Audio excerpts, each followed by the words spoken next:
मोहतरम नाजरीन, अस्सलामु अलैकुम। आज की महफिल में हम पैगंबर इस्लाम सल्लल्लाहु अलैहि वसल्लम की जिंदगी के शुरुआती 2 बरस के ऐसे अनमोल और पाक वाकयात सुनाएंगे जिनमें आपका अकीका और उसके बाद जनाब ए हलीमा सादिया के सुपुर्द किए जाने का दिल को छू लेने वाला किस्सा भी शामिल है। कहानी की शुरुआत उस वक्त से होती है जब एक यहूदी आलिम जो इल्म और पहचान में मशहूर था मक्का आया। जब उसे ये खबर मिली कि हजरत अब्दुल मुत्तलिब के घर एक पोते की पैदाइश हुई है तो वो बेचैनी से कांपता हुआ उनके पास पहुंचा और अर्ज किया, मैं बस एक बार उस बच्चे की जियारत करना चाहता हूँ। जनाब अब्दुल मुत्तलिब ने उसकी इस बेचैनी को देखते हुए पैगंबर इस्लाम को एक नर्म गर्म गहवारे में उठाकर लाया। जैसे ही यहूदी आलिम की नजर उस मासूम और रोशन चेहरे वाले बच्चे पर पड़ी, वो बेइख्तियार चीख पड़ा, यही वो बच्चा है, यही अल्लाह का आखिरी रसूल है।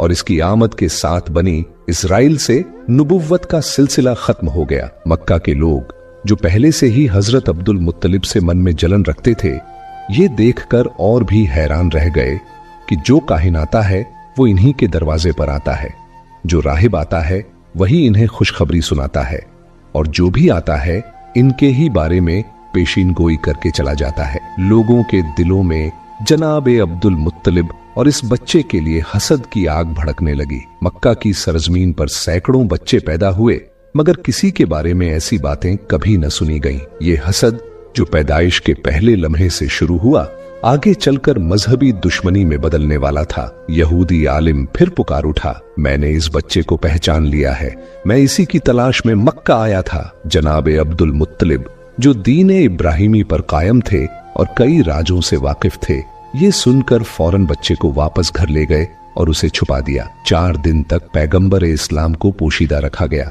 लेकिन चौथे दिन अरब का एक बेहद पढ़ा लिखा और मक्का में इज्जत का मकाम रखने वाला शख्स जिसका नाम सवाद इब्ने कारिब था।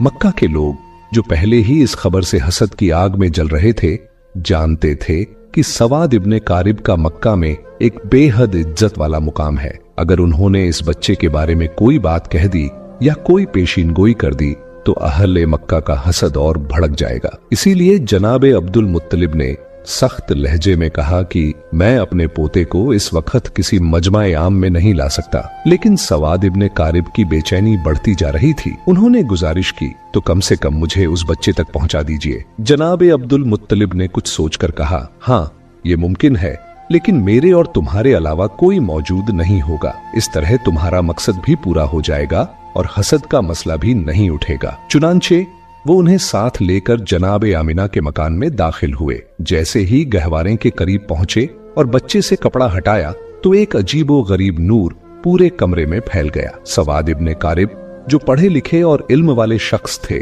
समझ गए कि ये वही अलामत है जिसकी खबर किताबों में है, आखिरी जमाने का इशारा। वो बेइख्तियार झुक गए और उस बच्चे के कदमों को बोसा दे दिया।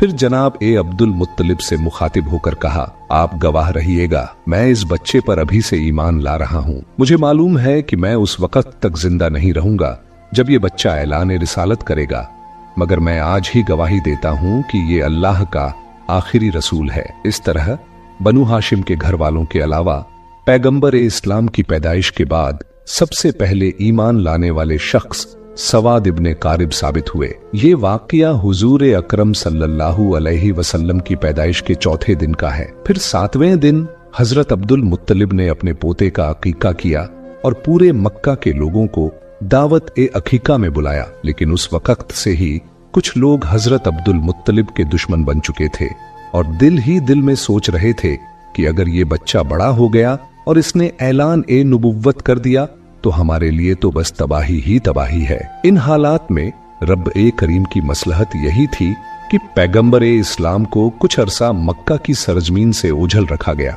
ताकि अगर उनके दुश्मन तलाश में यहां तक पहुंचे भी तो नाकाम होकर वापस लौट जाएं। इस दौरान पैगंबर इस्लाम की नशो नुमा इतनी तेज थी कि देखने वाले हैरान रह जाते। रिवायत है कि आप 2 महीने की उम्र में बैठने लगे, 9 महीने में दौड़ने लगे, 15 माह में तीरंदाजी करने लगे और 2.5 साल की उम्र में नौजवानों से कुश्ती लड़कर उन्हें शिकस्त देने लगे।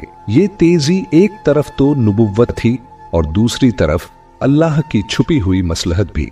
ताकि अगर कोई दुश्मन ये सोचकर ढूंढे कि पिछले साल 12 रबीउल अव्वल को पैदा होने वाला बच्चा अभी 1 साल का होगा और बस चलना सीखा होगा, तो हुजूर को देखकर शायद नजरअंदाज कर दे। इसके साथ साथ अजीबो गरीब वाकयात भी पेश आते रहे। न जनाब आमिना को कोई तकलीफ होती, न जनाब हलीमा को, और न ही दादा हजरत अब्दुल मुत्तलिब को।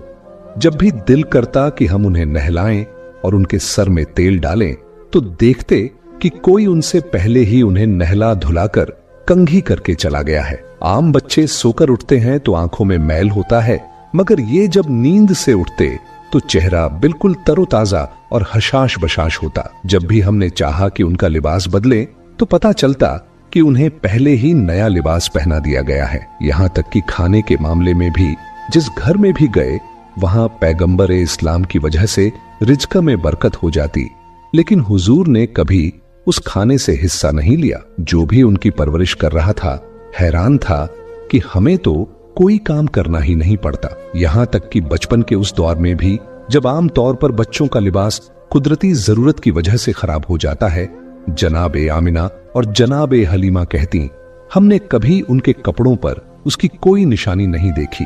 गर्ज ये कि सारे काम परवरदिगार आलम की मसलहत से खुद ब खुद पूरे हो रहे थे। मगर दूसरी तरफ दुश्मनों का गिरोह लगातार हुजूर अकरम की तलाश में लगा हुआ था। हजरत अब्दुल मुत्तलिब जो दीन इब्राहिमी पर कायम थे और अपने वालिद जनाब हाशिम से कुछ ऐसे राज नबूवत भी हासिल कर चुके थे, उनमें से एक ये भी था कि इस बच्चे के दुश्मन बहुत ज्यादा होंगे, इसीलिए उन्हें हर हाल में इस बच्चे की हिफाजत करनी थी। यही वजह थी कि हजरत अब्दुल मुत्तलिब पैगंबर इस्लाम को मक्का से किसी और जगह मुंतकिल करना चाहते थे, खास तौर पर जब उन्हें मालूम हुआ कि अक्सर यहूदियों के काफिले मक्का आकर हालात का जायजा लेकर चले जाते हैं। अब सवाल उठता है कि ये यहूदी बार बार क्यों आ रहे थे? तो इसका जवाब ये है कि बहुत अरसा पहले से ही यहूदी पैगंबर इस्लाम की विलादत को रोकने की फिक्र में थे। अब्दे मुनाफ पर हमला हुआ, जनाब हाशिम पर हमला हुआ, जनाब अब्दुल मुत्तलिब पर हमला हुआ और यहां तक कि जनाब अब्दुल्लाह पर भी हमला हुआ। रिवायत में आता है कि जब जनाब अब्दुल्लाह की जवानी का जमाना आया तो यहूदियों की सारी साजिशों का मरकज यही था कि किसी तरह उन्हें कत्ल कर दिया जाए ताकि विलादत रसूल रुक जाए। यहूदी ये पहचान चुके थे कि जनाब अब्दुल्लाह ही पैगंबर इस्लाम के वालिद हैं। ये पहचान उन्हें हजरत याहया अलैहिस्सलाम के उस कुर्ते की वजह से हुई जो यहूदियों के पास था, और जनाब अब्दुल्लाह की विलादत के वक्त उसमें से खून बहने लगा था। उन्होंने सोचा कि अगर जनाब अब्दुल्लाह को शादी से पहले ही कत्ल कर दिया जाए तो रसूलुल्लाह की पैदाइश नामुमकिन हो जाएगी। चुनांचे उन्होंने हमला किया, मगर अल्लाह की मदद से वो हमला नाकाम रहा। उसी नाकामी के नतीजे में जनाब अब्दुल्लाह की शादी जनाब आमिना से हो गई। अब शादी के बाद यहूदी और परेशान हो गए कि अब क्या किया जाए, किसी न किसी तरीके से विलादत का सिलसिला रोकना है। इत्तेफाक से उन्हें एक मौका मिल गया। जनाब अब्दुल्लाह किसी काम के सिलसिले में मदीना गए और मदीना यहूदियों का गढ़ था। रिवायत के मुताबिक मदीना में जनाब अब्दुल्लाह पर हमला किया गया और जहर देकर उन्हें शहीद कर दिया गया। अब यहूदियों को एक इत्मीनान तो हो गया कि पैगंबर इस्लाम के वालिद तो शहीद हो चुके हैं, बस एक बात की तस्दीक करना बाकी थी कि पहले ये पक्का कर लिया जाए कि जनाब अब्दुल्लाह के यहाँ कोई औलाद है या नहीं। अगर मालूम हो जाए कि वो बे औलाद थे तो चैन की सांस लेकर अपने घर लौट जाए, लेकिन अगर पता चले कि उनके यहाँ कोई औलाद है तो फिर उसके कत्ल का इंतजाम किया जाए। यही सोचकर यहूदियों का एक गिरोह खास इसी काम के लिए मदीना से मक्का आया। वहां आकर उन्होंने छानबीन की और जब उन्हें ये पता चला कि जनाब अब्दुल्लाह का इंतकाल हो चुका है और उनके यहाँ कोई औलाद नहीं थी, तो उन्होंने इत्मीनान का लंबा सांस लिया। फिर बड़े आराम से मदीना लौट गए। मदीने पहुंचकर मदीना से लेकर शाम तक जहां जहां यहूदी फैले हुए थे सबको ये खुशखबरी सुना दी, मुबारक हो, हमारे लिए जो खतरा था वो टल गया है। हजरत याहया अलैहिस्सलाम के उस कुर्ते से जो खून निकल रहा था अब सूख चुका था, जिससे उन्हें पूरा यकीन हो गया कि पैगंबर इस्लाम के वालिद का इंतकाल हो गया है और उनके यहाँ कोई औलाद भी नहीं है। इसका मतलब उनके नजदीक ये था कि अब आखिरी रसूल पैदा नहीं होंगे। ये खबर पूरी दुनिया यहूद में फैला दी गई। मदीना से लेकर शाम तक जश्न मनाया गया और यहूदी बड़े मुतमिन हो गए। मगर उन्होंने एक बुनियादी गलती कर दी। ये तो मालूम कर लिया कि जनाब अब्दुल्लाह के इंतकाल के वक्त उनके यहाँ कोई बच्चा मौजूद नहीं था, लेकिन ये सोचना ही भूल गए कि कहीं जनाब आमिना हमला तो नहीं है और कुछ महीनों बाद बच्चा पैदा हो सकता है। इस तरफ उनका ध्यान गया ही नहीं। लिहाजा इत्मीनान से अपने घर लौट गए कि जनाब अब्दुल्लाह के यहाँ कोई औलाद नहीं है। लेकिन जब 12 रबीउल अव्वल को अजीब व गरीब वाकयात पेश आए तो आम लोगों को तो इसकी पूरी खबर न थी, मगर यहूदी उल्मा परेशान हो गए, क्योंकि उन्होंने अपनी किताबों में पढ़ा था कि ये सारे वाकयात उसी जमाने में होंगे जब आखिरी रसूल की विलादत होगी। अब वो हैरान थे, ये कैसे हो गया? आखिरी रसूल कैसे पैदा हो गए, जबकि हम तो पूरे यकीन के साथ उनके वालिद को कत्ल कर चुके हैं। हजरत याहया के कुर्ते ने भी गवाही दी थी कि वही वालिद हैं, और ये भी हम जान चुके थे कि उनके यहाँ कोई औलाद नहीं थी। तो फिर ये रसूल कहां से आ गए? उनकी किताब में तो साफ लिखा था कि आखिरी रसूल अब्दुल्लाह के यहाँ पैदा होंगे और उनके साथ अजीब व गरीब निशानियां वाक़े होंगी। अब वो उलझन और हैरत में डूब गए। अब्दुल्लाह के यहाँ तो रसूल पैदा नहीं हुए, और अगर किसी और के यहाँ पैदा हुए हैं तो ये हमारी किताब के बिल्कुल बरक्स है। फौरन एक गिरोह तैयार किया गया ताकि मक्का जाकर तहकीक की जाए। जब ये लोग मक्का पहुंचे तो उस वक्त पैगंबर इस्लाम को मक्का से हजरत हलीमा सादिया के मकान में मुंतकिल किया जा चुका था और उनकी पैदाइश को 2 महीने गुजर चुके थे। अब ये यहूदी परेशान होकर तलाश करने लगे कि कौन सा बच्चा ऐसा है जो 2 माह पहले पैदा हुआ हो, मगर कोई भी बच्चा नजर नहीं आ रहा था। किसी से पूछना भी मुमकिन नहीं था, क्योंकि मक्का में ये यहूदी 2 बार पहले साजिश कर चुके थे। एक बार जनाब अब्दुल्लाह पर हमला और उसके बाद जनाब आमिना के बारे में तहकीक। इसलिए अब मक्का वाले होशियार हो चुके थे, खास तौर पर बनु हाशिम का खानदान, जो इन पर सख्त नजर रखे हुए था। यहूदियों का कोई गिरोह किसी से खुलकर सवाल नहीं कर सकता था। बस एक एक घर पर नजर रखते, काबा में देखते, बाप की गोद में देखते, मगर कोई 2 महीने का बच्चा कहीं नजर नहीं आता। नाकाम होकर वापस लौट जाते, फिर कभी आते कभी जाते और बार बार तहकीक करते, मगर हर बार नाकाम रहते, क्योंकि उस वक्त पैगंबर इस्लाम मक्का से बाहर थे। हाँ, जब पैगंबर इस्लाम की उम्र 4.5 साल हो गई और वो मक्का में मुकीम स्थायी हो गए, तो उस जमाने में भी यहूदियों का एक गिरोह मक्का आया हुआ था। उनकी नजर जैसे ही इस नौजवान पर पड़ी तो दंग रह गए। ये नौजवान जो अपने दादा और चाचा के साथ चल रहा था, उसके चलने का अंदाज, बात करने का तरीका बिल्कुल वही था जो उनकी किताबों में आखिरी रसूल के लिए लिखा हुआ था। उसके सर पर बादल साया किए हुए था। वो जिस दरख्त के करीब से गुजरता उसकी शाख झुक जाती, जिस पत्थर के पास जाता पत्थर कलाम करने लगता, और वो जिस तरफ भी जाता अगर राह में कोई रुकावट होती तो रुकावट खुद ब खुद हट जाती। ये सब कुछ देखकर भी, जबकि हमारे इल्म और हमारी किताबों के मुताबिक ये नौजवान तो 7 साल का होना चाहिए था, यहूदियों के इस गिरोह ने अपने उल्मा से मशवरा किया। उल्मा ने कहा, खूब गौर से देख लो, अगर यही आखिरी रसूल है तो इसे कत्ल कर दो। यहूदियों को ये तो यकीन हो गया था कि ये बच्चा अब्दुल मुत्तलिब का पोता है, मगर उनके दिल में ये भी खौफ था कि कहीं पहले की तरह हम धोखा न खा जाएं। वो सोच रहे थे ऐसा न हो कि हम इस नौजवान को कत्ल करके मुतमिन हो जाएं और फिर 20 साल बाद पता चले कि रसूल तो अभी जिंदा है। इसलिए इस दफा वो 100% यकीन करना चाहते थे कि यही नौजवान अल्लाह का सच्चा पैगंबर है।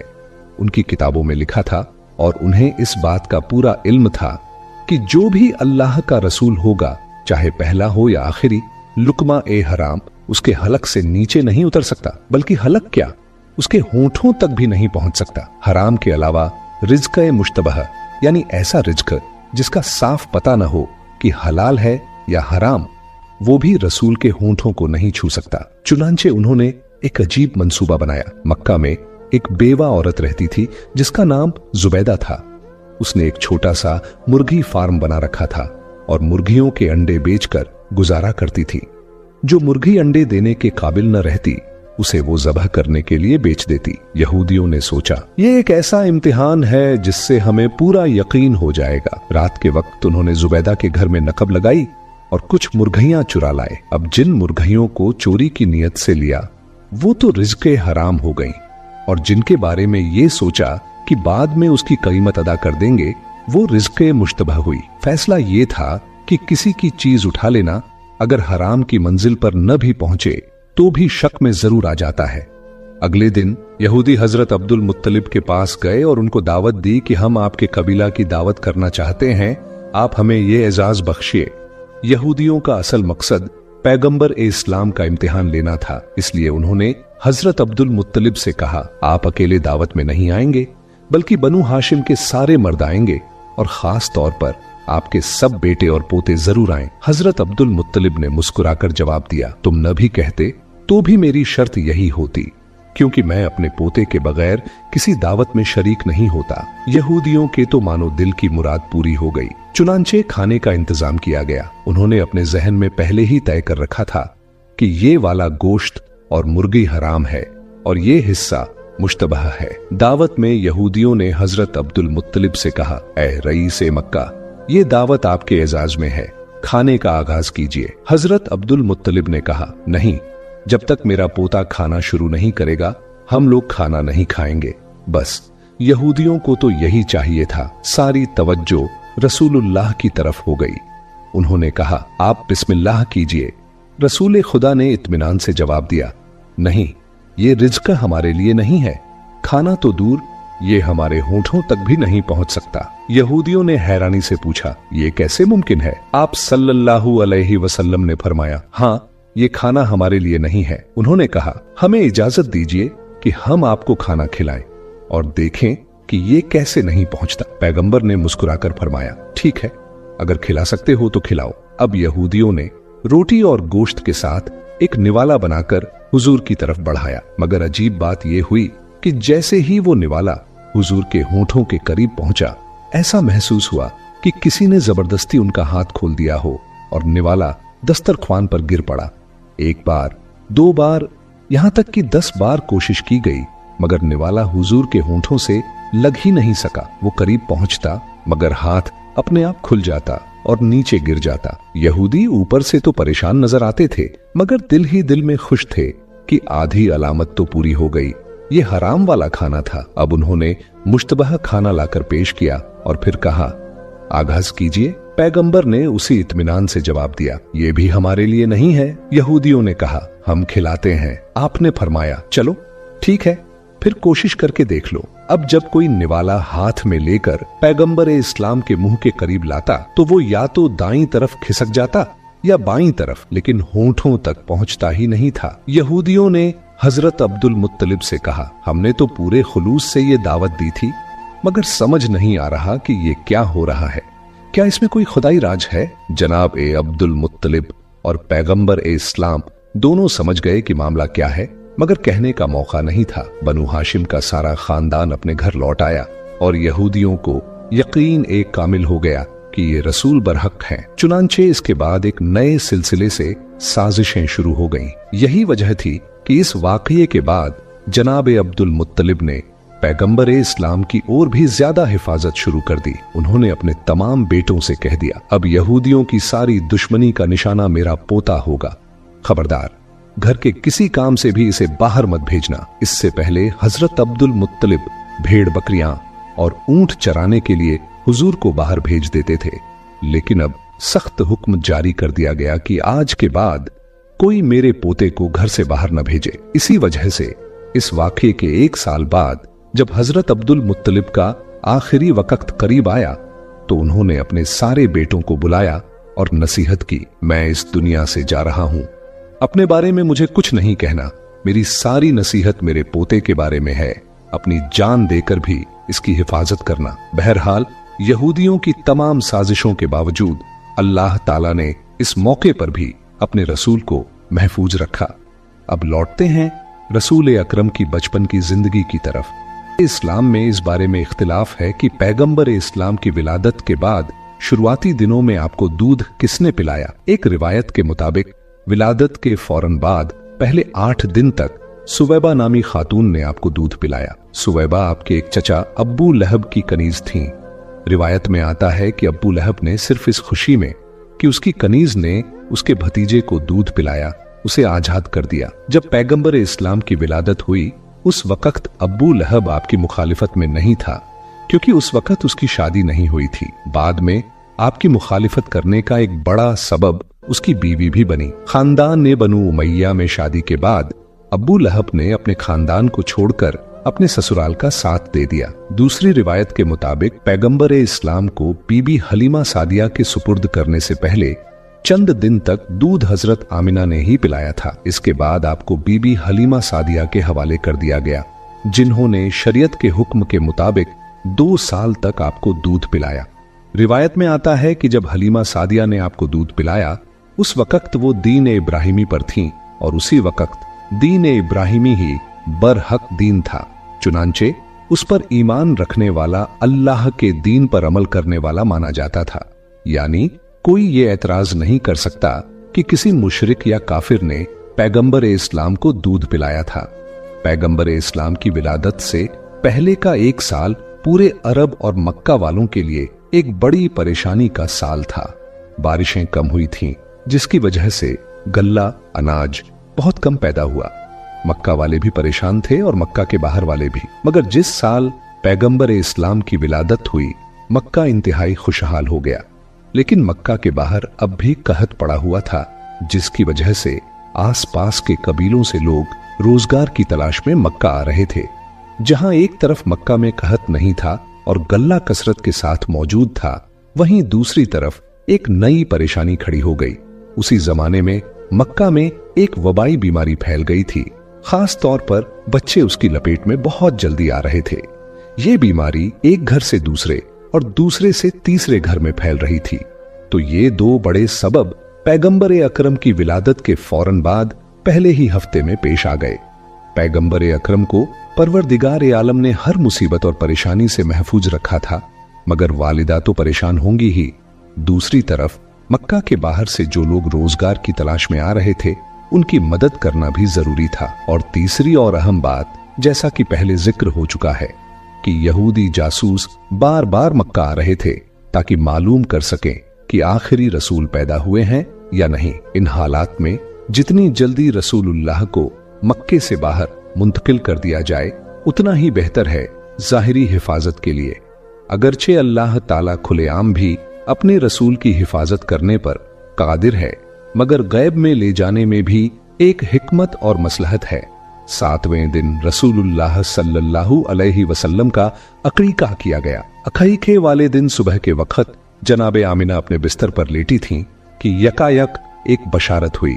जनाबे आमिना, जो रसूलुल्लाह सल्लल्लाहु अलैहि वसल्लम की वालिदा थीं और दीन ए इब्राहिमी पर थीं, इतना समझती थीं कि बशारत किस चीज को कहते हैं और यह आवाज कहां से आ रही है। इस बशारत में उन्हें बताया गया कि अपने बच्चे को उस औरत के हवाले करना है जिसका नाम हलीमा सादिया है। अकीके के अगले दिन यानी विलादत के 8वें दिन रसूलुल्लाह को मक्के से मुंतकिल किया जाना था। जैसा कि पहले जिक्र हुआ, उस वक्त मक्का से बाहर शदीद कहत साली फैली हुई थी। मगर अगर कहत ना भी होता, तब भी अरबों का एक पुराना रिवाज था कि साल में 2 बार, एक बार मौसम बहार सर्दी के बाद और एक बार मौसम खिजां गर्मी के बाद, देहात की औरतें मक्के आती थीं। ये औरतें मक्के के घर घर जाकर अमीरों, सरदारों और साहिबाने दौलत के दरवाजे पर कहती, अगर आपके घर में कोई बच्चा है तो हमें दे दीजिए, हम उसकी परवरिश करेंगे, दूध पिलाएंगे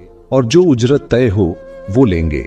खास तौर पर कहत के जमाने में तो ये औरतें बड़ी तादाद में मक्का आ रही थीं। 8वें दिन जनाबे अब्दुल मुत्तलिब ने अपने एक खास गुलाम को बुलाकर हुक्म दिया, मक्के के बाजारों, गलियों और जहां ये औरतें जमा हैं, वहां जाकर मालूम करो क्या कोई ऐसी औरत है जो मेरे इस पोते को ले जाने के लिए तैयार हो। इधर गुलाम रवाना होता है, उधर जनाबे आमिना की एक कनीज आती है और अर्ज करती है, हमारी मलिका आमिना की ये दरख्वास्त है कि आप जिस औरत का भी इंतखाब करें, उसे एक दफा मेरे पास भेज दीजिएगा ताकि मैं भी उसे देख सकूं। कबीला बनी सद अरब का एक बड़ा कबीला था। हलीमा का ताल्लुक उसी कबीले से था। इसी वजह से उनका नाम हलीमा सादिया मशहूर हुआ। जनाबे हलीमा सादिया कहती हैं, हम लोग अपने रिवाज के मुताबिक साल में 2 बार मक्का जाते थे।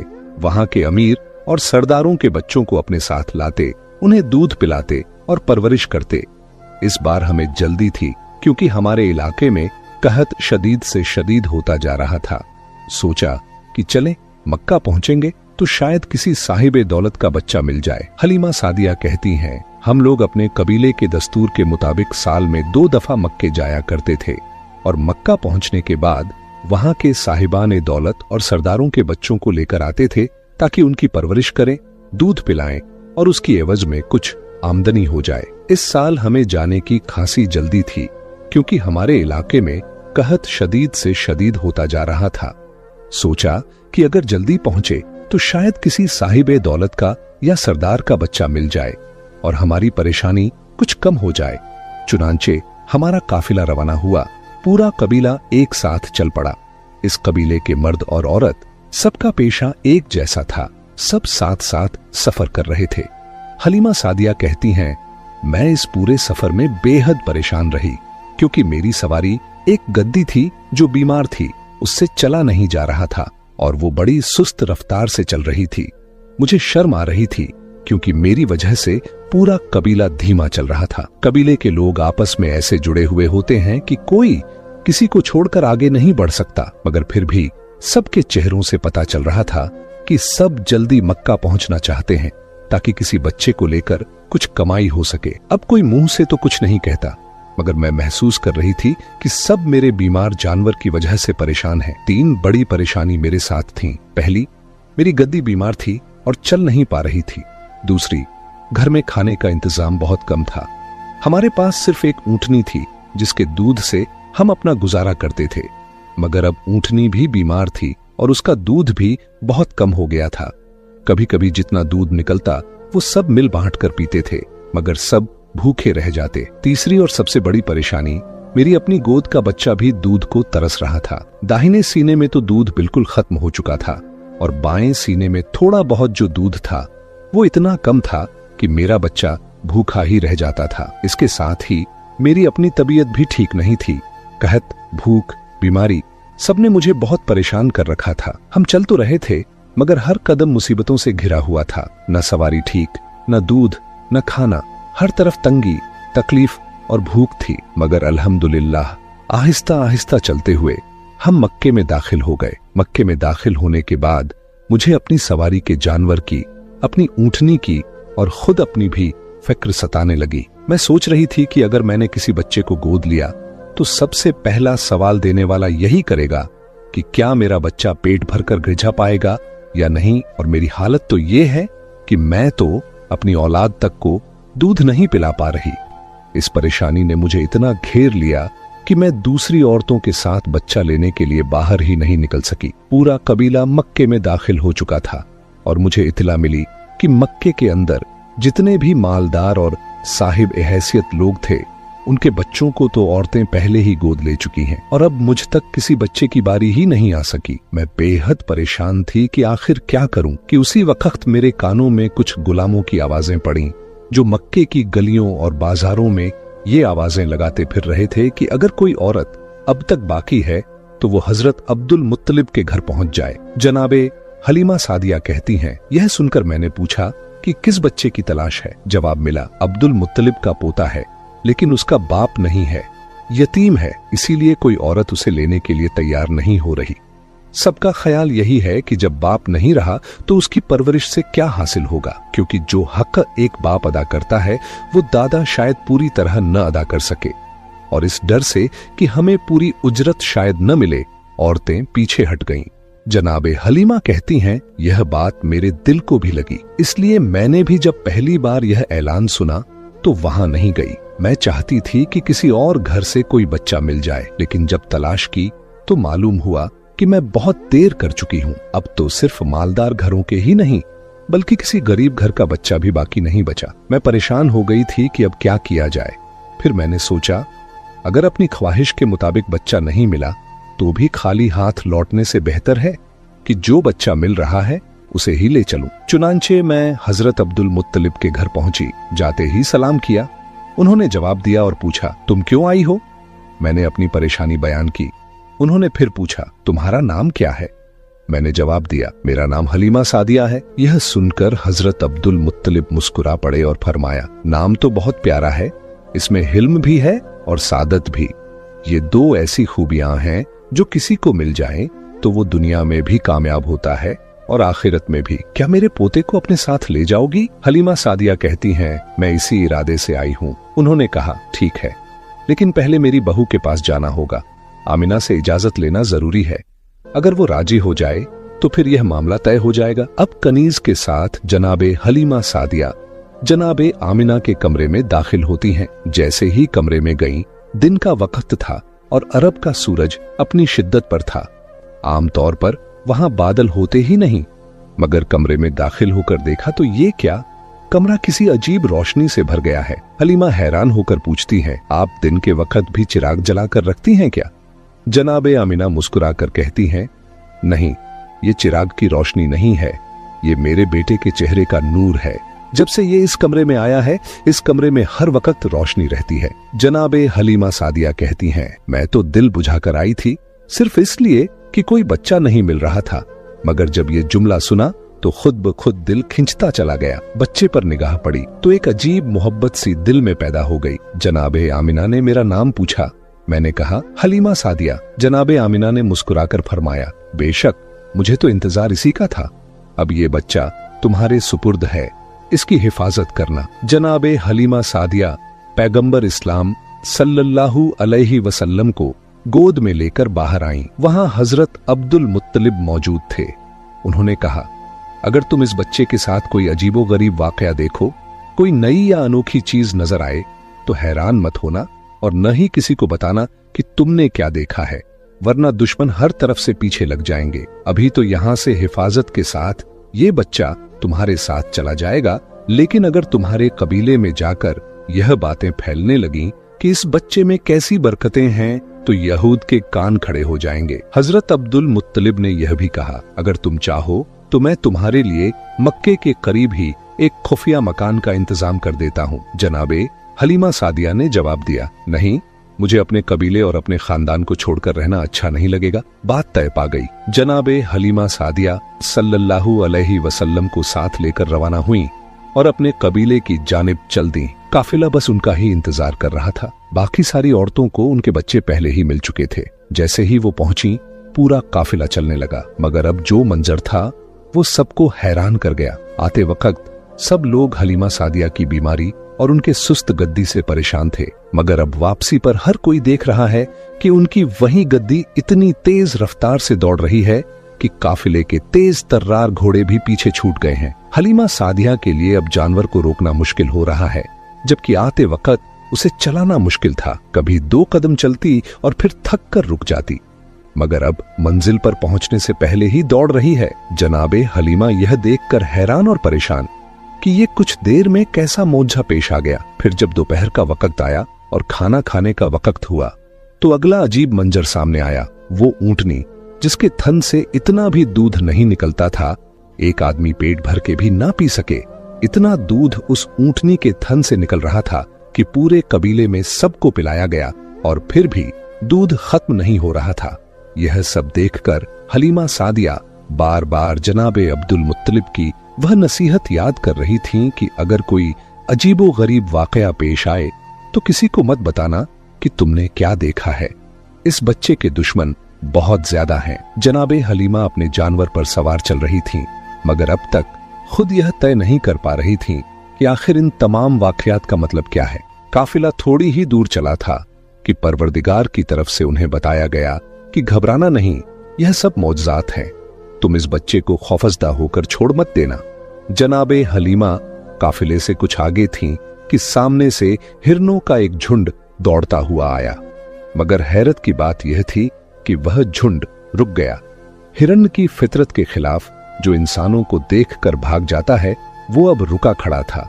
उनमें से एक हिरन ने इंसानी आवाज में कहा, ऐ हलीमा सादिया, जिस बच्चे को लेकर जा रही हो उसकी हिफाजत करना। यह कहकर सारे हिरन गायब हो गए। हलीमा सादिया ने जब हिरन की जबान में इंसानी आवाज सुनी तो चौंक गईं, मगर वही जवाब मिला, जो सवाल बहुत देर से उनके जहन में घूम रहा था। यह क्या अजीब अजीब वाकयात पेश आ रहे हैं। थोड़ी दूर और चली तो अचानक एक नूरानी शक्ल वाला बुजुर्ग शख्स एक पहाड़ की गुफा से निकला।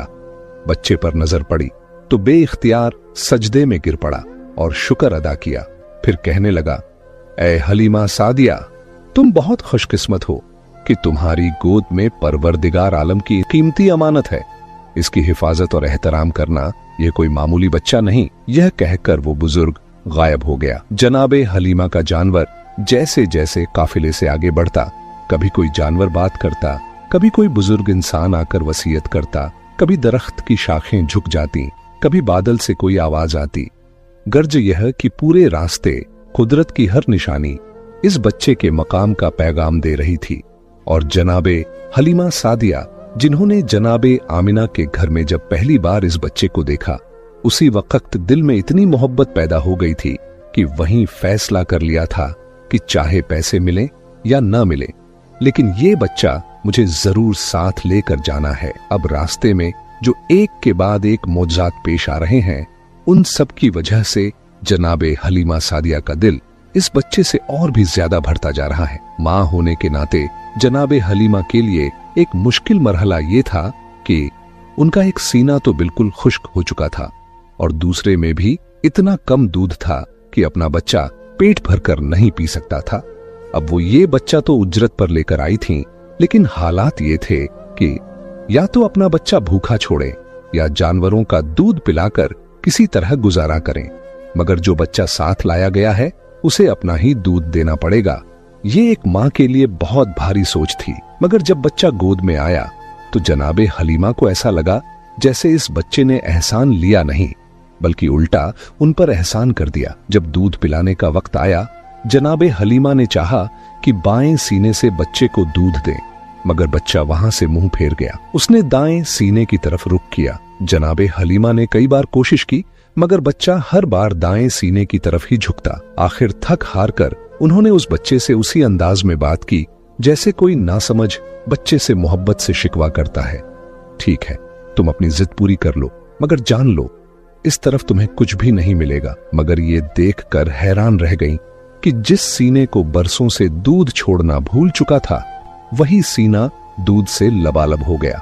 इतना कसरत से दूध बह निकला कि एक तरफ तो पैगंबर इस्लाम ने सैर होकर दूध पिया और दूसरी तरफ उसी वक्त दूसरे सीने से हलीमा का अपना बेटा, जो अब तक भूखा रहता था, वो भी पेट भर के दूध पी गया। जनाबे हलीमा ने बच्चे को हाथ में उठाया और दिल से कहा, यह बच्चा बाबरकत नहीं बल्कि पूरी कायनात की रहमत है। अब वो सीना जिसमें कभी एक कतरा नहीं था, अब ऐसा बर्तन बन गया जिसमें से रब की रहमत बह रही थी। ये दूध जनाबे हलीमा के जिस्म का हिस्सा नहीं था, बल्कि अल्लाह ताला की तरफ से भेजा गया एक नूरे हक था। इस तरह वो शुबहा भी दूर हो गया जो शायद कभी हजरत मूसा अलैहिस्सलाम की उम्मत की तरफ से पेश किया जा सकता था, क्योंकि जब हजरत मूसा अलैहिस्सलाम बचपन में फिरौन के महल में पहुंचे थे तो वहां हर औरत का दूध उन पर हराम कर दिया गया था और आखिरकार उनकी वालिदा ने ही उन्हें दूध पिलाया था। अब सवाल यह उठ सकता था कि जब हजरत मूसा अलैहिस्सलाम को अपनी मां का दूध ही नसीब हुआ तो यह तो सारे अंबिया के सरदार हैं, इन्हें कैसे एक गैर औरत का दूध नसीब हुआ? मगर अल्लाह ने इस शक को इब्तिदा में ही मिटा दिया और साफ कर दिया कि यह दूध जनाबे हलीमा का जिस्मानी नहीं बल्कि रब्बानी था। सफर मुकम्मल हुआ और जनाबे हलीमा सादिया बच्चे को लेकर अपने घर पहुंची। तारीख में लिखा है कि जब बच्चे को घर के अंदर ले जाया गया और बिस्तर पर लिटाया गया तो जनाबे हलीमा की वही गदी जो मक्का से चली थी और जिस पर वो सवार थी, 3 मर्तबा रसूल सल्लल्लाहु अलैहि वसल्लम के बिस्तर के गिर्द तवाफ करती है और फिर अपनी पेशानी जमीन पर रखकर इंसानी आवाज में कहती है, ऐ सरदार ए अंबिया, आपकी बरकत से मेरी बीमारी खत्म हो गई। जनाबे हलीमा सादिया ये सुनकर चौंक गई। फिर ये मौजज़ा देखा तो समझ में आया कि यह जात महज एक बच्चा नहीं बल्कि कुदरत का अमानतदार है और उसकी वजह से मेरे जानवर की बीमारी भी जाती रही। इसके बाद तो ऐसे ऐसे मौजज़ात और मुशाहिदात सामने आने लगे कि हलीमा सादिया हैरान होती रहीं और सोचती रहीं, जिस बच्चे को मैं बादे खास्ता मजबूरी में और दिल बुझा के लेने गई थी, असल में वही मेरे लिए सबसे बड़ी रहमत बन गया। जब पैगंबर सल्लल्लाहु अलैहि वसल्लम जनाबे हलीमा के घर तशरीफ लाए तो उस वक्त पूरा कबीला शदीद कहत का शिकार था। जनाबे हलीमा सादिया फरमाती हैं, हम मक्के से न उजरत में पैसे लेकर लौटे थे और न ही गल्ला, यानी खुद इंसानों के लिए खाने का बंदोबस्त नहीं था तो जानवरों को क्या खिला सकते थे, मगर हम अपने जानवरों को अपने हाथों से मार भी तो नहीं सकते थे। इसलिए रोजाना सुबह उन्हें कबीले के चारों तरफ चरने के लिए भेज देते थे, लेकिन सारे कबीले के जानवर भूखे लौटते। अगर कुछ मिल भी गया तो बस इतना कि मरने से बच जाएं। दूसरी तरफ मेरे जानवर उन्हीं के साथ जाते थे और जब लौटते थे तो पेट भरे हुए और जिस्म चमकते हुए नजर आते थे। सारा कबीला हैरान था कि सभी जानवर एक ही वादी में जा रहे हैं, मगर उनके जानवर दुबले और कमजोर होते जा रहे हैं और हलीमा सादिया के जानवर रोज ताजा और हट्टे कट्टे होकर लौटते हैं। यह अजीब बरकत सिर्फ एक ही वजह से थी। जनाबे हलीमा सादिया के घर वो नूरी हस्ती तशरीफ ला चुकी थी जिनकी वजूद से अब धरती और आसमान भी रहमत से भरने वाले थे। जनाबे हलीमा सादिया फरमाती हैं, जब यह बच्चा मेरे घर में आया था उस वक्त मेरे पास सिर्फ 22 जानवर थे, भेड़ें, बकरियां, ऊंट वगैरह मिलाकर। और जब यह बच्चा 5 साल बाद हमारे घर से गया तो हमारे जानवरों की तादाद 1020 हो चुकी थी।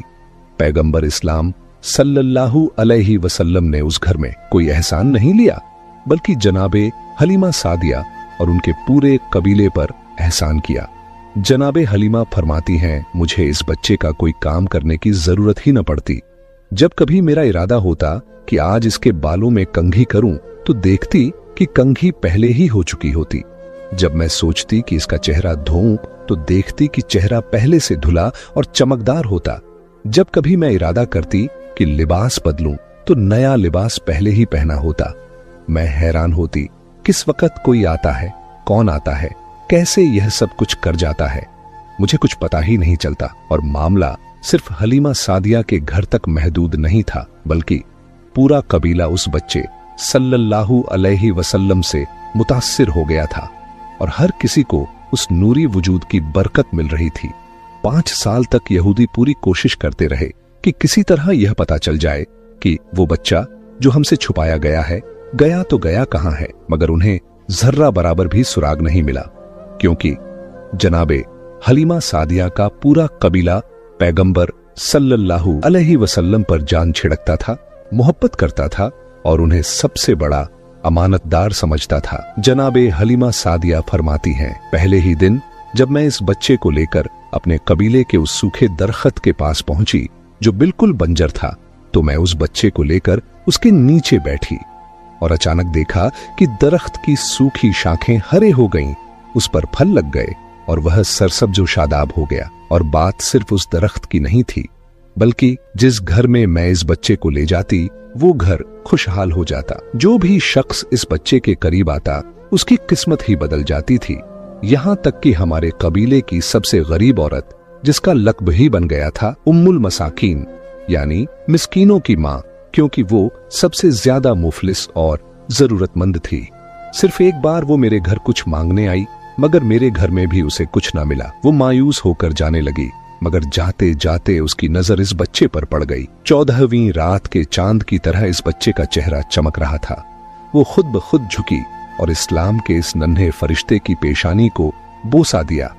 ज्यादा वक्त नहीं गुजरा था कि वो औरत जो कभी सबकी रहमत की तलबगार थी, अब कबीले की मालदार औरतों में शुमार होने लगी। उसे भी एहसास था कि यह सब कुछ इस नन्हे बच्चे की बरकत से हुआ है। अब वो औरत सुबह शाम आती है और इस बच्चे के तलवों को अपनी आंखों से मलती है। अब तो पूरा कबीला किसी न किसी सूरत में पैगंबर इस्लाम सल्लल्लाहु अलैहि वसल्लम से फैज पा रहा है। बरकतें बढ़ती जा रही हैं और हर दिल मोहब्बत से भरता जा रहा है। अजीबो गरीब मनाजिर रोज सामने आते हैं, मगर कोई किसी से कुछ कहता नहीं। पैगंबर सल्लल्लाहु अलैहि वसल्लम जब किसी दरख्त के पास से गुजरते हैं, अगर दरख्त सूखा होता तो वो सरसब्ज व शादाब हो जाता, अगर पहले से ही हरा होता तो उसकी हरियाली और बढ़ जाती। अगर किसी सूखी नहर के पास से गुजरते तो उसमें पानी बहना शुरू हो जाता, और अगर पहले से पानी बह रहा हो तो उसकी रवानी और ज्यादा तेज हो जाती। जिस खेत के पास से वो गुजरते उसकी फसल कई गुना बढ़ जाती। कबीले के जानवरों की तादाद भी बढ़ रही थी और उस वक्त अरब में जानवर सोने चांदी से ज्यादा कीमती समझे जाते थे।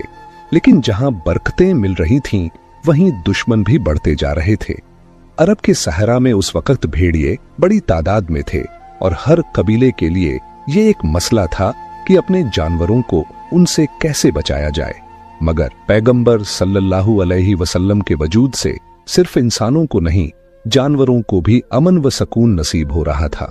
शुरुआती दिनों में कुछ भेड़िए इस कबीले की कुछ बकरियां उठाकर ले गए थे, मगर जब पैगंबर सल्लल्लाहु अलैहि वसल्लम ने दुआ की तो भेड़ियों ने खुद वो बकरियां वापस लाकर छोड़ दी। अब कबीले के लिए सबसे बड़ा इत्मीनान यही था कि जब तक रसूलुल्लाह सल्लल्लाहु अलैहि वसल्लम हमारे साथ हैं, हमारे जानवर भी महफूज हैं, हमारी जिंदगियां भी खुशहाल हैं। ये तमाम मनाजिर देखकर सारा कबीला पैगंबर इस्लाम सल्लल्लाहु अलैहि वसल्लम से मोहब्बत करने लगा और अब तो रसूल पाक सल्लल्लाहु अलैहि वसल्लम इस कबीले के सरदार की हैसियत से देखे जाने लगे। इंशाअल्लाह अगली वीडियो में हम पैगंबर खुदा की हजरत हलीमा सादिया के घर से वापसी और उनकी वालिदा और दादा के साथ जिंदगी गुजारने और वहां पर पेश आने वाले वाकयात के बारे में बयान करेंगे। उम्मीद करता हूं कि आपको आज की वीडियो अच्छी लगी होगी।